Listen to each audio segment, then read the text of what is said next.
Hello everyone. आज मैं BEd fourth semester से गाइडेंस एंड काउंसलिंग पेपर के अंतर्गत यूनिट 1 के topic guidance service in school पर डिस्कस कर रही हूँ, जिसमें पिछले क्लास में मैंने गाइडेंस सर्विस डेफिनेशन को समझा था। तो आज हम लोग इसके पर्पस पर डिस्कस करेंगे कि गाइडेंस सर्विस के पर्पस क्या है, इस पर डिस्कस करेंगे।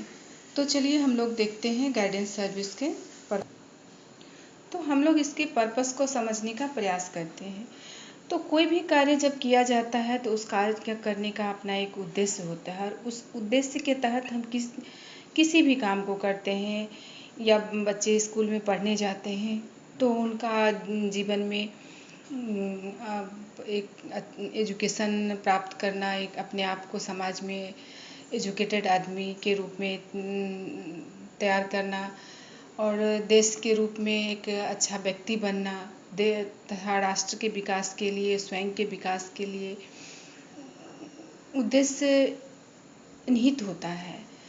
तो उस के अनुसार ही बच्चे अपने उनको क्या रुचि इंटरेस्ट है उनके अनुसार उनका गोल तय किया जाता है, और वो आगे उस पर काम करके अपने अकॉर्डिंग जीवन में सक्सेस पाने का प्रयास करते हैं। तो हम लोग जब यहाँ देख रहे हैं कि गाइडेंस सर्विस इन स्कूल, तो स्कूल में गाइडेंस सर्विस की क्या उद्देश्य हैं, हम लोग इस पर डिस्कस करेंगे। तो हम इसके उद्देश्य के तहत सबसे पहला जो पॉइंट है हम लोग देखते हैं कि यह छात्रों को अपनी क्षमता को स्वीकार करने और विकसित करने, स्कूल में समायोजन करने और होने वाली समस्याओं से निपटने के आवश्यक कौशल विकसित करने में मदद करें। यानी कि help student recognise, accept and develop their potential, adjust to the school and develop the skills needed to cope with the problem they meet। तो छात्र अपनी क्षमता को स्वीकार करें। तो कोई भी काम जब किया जाता है तो उनकी क्या क्वालिटी है, अगर बच्चे को ये नहीं पता हो कि उसमें क्वालिटी क्या है तो वो किसी भी काम करने से ही हिचकेगा। जैसे कि अगर एक बच्चे में गाने की क्षमता है तो फिर उसको वो ये ऐसे ही गुनगुना रहा है, लेकिन जब उसको ये अगर कुछ लोग बोलते हैं कि नहीं आप बहुत अच्छा गाते हो और आपको गाना चाहिए, तो फिर वो किसी प्लेटफॉर्म पर गाने के लिए तैयार होता है और स्कूल के छोटे से प्रोग्राम में पार्टिसिपेट करता है। फिर धीरे धीरे वो बड़े पार्टिसिपेशन में भी जाता है, और वो कभी ऐसा होता है कि वो एक सिंगर के रूप में अपने आप को प्रिपेयर कर ले और उसकी पहचान बन जाए। तो ज़रूरी है कि वो लेकिन सबसे पहले उसको अपनी क्षमता की, उसके अंदर गाने की कला है, इसको स्वीकार करने की ज़रूरत होती है। जब वो स्वीकार करता है तभी वो उसको डेवलप कर पाता है। तो इसके लिए तो गाइडेंस सर्विस के तहत कि बच्चे को अपनी क्षमता स्वीकार करने, विकसित करने और स्कूल में समायोजन करने के लिए भी आवश्यक होता है कि अगर बच्चे स्कूल में समायोजित नहीं हो रहे हैं तो, या बच्चों के साथ या स्कूल के माहौल में मिक्स नहीं हो पा रहे हैं, अपने आप को मीट नहीं कर पा रहे हैं, तो उसमें उनकी क्या समस्या आ रही है और समस्या से निपटने के लिए उनके किस कौशल का विकास किया जाना चाहिए। ये गाइडेंस सेवा जो है ये उद्देश्य निहित करता है कि अगर बच्चे में किसी में अगर समायोजित करने की समस्या हो रही है तो उनके समायोजन से निपटने के लिए उनके कौशल का विकास करे और उनकी अपनी क्षमताओं को अपनी स्वीकार करने की कैपेसिटी को डेवलप करे। नेक्स्ट है कि help young people come to know and accept themselves, their aptitude and interest. यानी कि यह युवाओं को स्वयं के बारे में जानने में मदद करती है, जिससे वो अपनी योग्यता और रुचि को स्वीकार कर सके। तो स्वयं के बारे में जानना, कोई भी व्यक्ति जब अपने खुद के बारे में नहीं जानेगा। कभी कभी ऐसा होता है कि बहुत अच्छा करने की कैपेसिटी होने के बाद भी कुछ लोग अपने आप को डर से कि क्लास में अगर कोई बच्चा है, अगर सवाल पूछा जाए तो कुछ ऐसे बच्चे होते हैं जो बहुत जल्दी जवाब देते हैं, लेकिन कुछ बच्चे जो हैं वो जानते हुए कि वो आंसर कर सकते हैं, लेकिन ये डर से कि कहीं गलत ना हो जाए का डर से वो बैठे रह जाते हैं और वो खुद को साइड टाइप के रहते हैं, वो खुद दबे रहते हैं। उनको लगता है कि पता नहीं गलत हो जाए, टीचर हमें डांटे, तो उससे अच्छा है कि बैठे।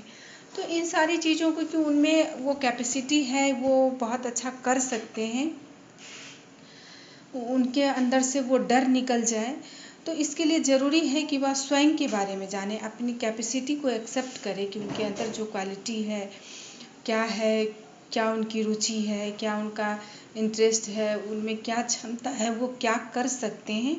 इन सारी चीज़ों को वो स्वीकार करें और स्वीकार करने के बाद वो अपनी क्षमता और रुचि के अनुसार डिसीजन ले सकते हैं। तो गाइडेंस सेवा जो है उनको इन सारी चीज़ों में मदद करती है। तो गाइडेंस सेवा का एक उद्देश्य होता है कि बच्चों को स्वयं के बारे में जानने में मदद करे। नेक्स्ट है teach people student learn to use their interest and capabilities, यानी कि छात्रों को उनकी रुचि और क्षमताओं को उपयोग करना सिखाएं। अब जब बच्चे को उसकी रुचि के बारे में पता चलता है, उनकी क्या क्षमता के बारे में क्या पता है, तो उनको उनको अपने क्वालिटी को उपयोग करना चाहिए। किस तरह और कहाँ उपयोग करना चाहिए, जैसा कि पहले मैंने बताया कि अगर बच्चे में गाने की क्षमता है, वो गा सकता है, वो उसमें कैपेसिटी है, तो फिर उसको कहाँ उसके लिए कहाँ कहाँ उसको अपॉर्चुनिटीज़ मिलेगी, कैसे वो उसको यूज़ कर सकता है, इन सारी चीज़ों को भी निर्देशन सेवा जो है एक गाइडलाइन देती है। जैसे कि स्कूल लेवल पे अगर बच्चे हैं तो स्कूल लेवल पे उनके कंपटीशन होती हैं तो वहाँ वो गाएं, फिर उनको इंटर स्कूल हुआ या स्टेट लेवल पे हुआ, अलग अलग जगह पर कहाँ कहाँ उनके क्वालिटी को निखारने का अवसर है। इन सारी चीज़ों को प्रोवाइड कराना और बच्चे जिससे कि बच्चों में उनकी रुचि और क्षमताओं का सही रूप से इस्तेमाल करके वो अपने जीवन में आगे बढ़ सके। तो गाइडेंस सेवा के अंदर ये भी उद्देश्य एक निहित होता है कि छात्रों को उनकी रुचि और क्षमताओं का उपयोग करना सिखाएं। नेक्स्ट है teach people students develop the skills to cope with the problems they meet both inside and outside the school, यानी कि छात्रों को विद्यालय के अंदर और बाहर दोनों तरह की समस्याओं से निपटने का कौशल विकसित करना सिखाएं। तो निर्देशन सेवा इसलिए भी प्रोवाइड की जाती है, इसके उद्देश्य ये भी होते हैं कि वो बच्चों को विद्यालय के अंदर और बाहर दोनों जगह पर अगर कोई समस्या आ रही है तो उसको वो कैसे निपटें, उसके स्किल्स का डेवलप करें। तो उसके लिए स्कूल में जैसे कि बस आने वाली समस्या, जैसे समायोजन की समस्या हो गई, अधिगम संबंधी समस्याएं हो गई कि लर्निंग में प्रॉब्लम आ रहा है, या उनके किसी और भी फैमिली स्कूल से बाहर पारिवारिक समस्या है या उनकी आर्थिक समस्या है, तो उनको वो किस तरह से सॉल्व कर सकते हैं। जैसे एक बच्चे को अगर आर्थिक समस्या है और वो उनके लिए स्कूल आना पॉसिबल नहीं है, पहले उनकी जीविका ज़्यादा आवश्यक है कि वो जीवन यापन कैसे करें, तो फिर एक निर्देशन सेवा के अंतर्गत बच्चे को उसको क्या क्या सुविधा प्रोवाइड की जा सकती है वो बताई जाती है, जिससे कि वो अपनी उन समस्याओं को समाधान कर विद्यालय आ सके। जैसे उनको ये पता होना चाहिए कि सरकार की तरफ से उनको निःशुल्क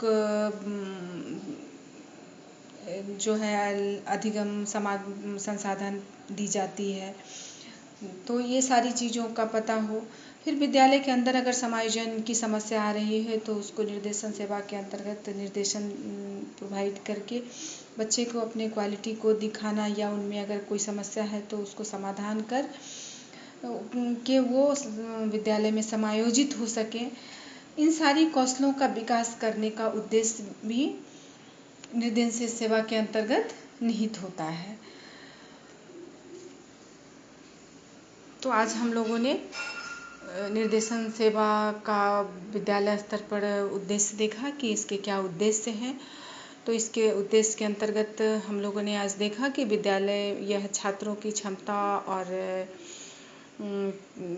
को स्वीकार करने में तथा समायोजन करने में मदद करती है। फिर उनको उनकी रुचि और क्षमताओं का कैसे उपयोग किया जाए उसमें उद्देश्य निहित होता है, उसका उद्देश्य निहित होता है।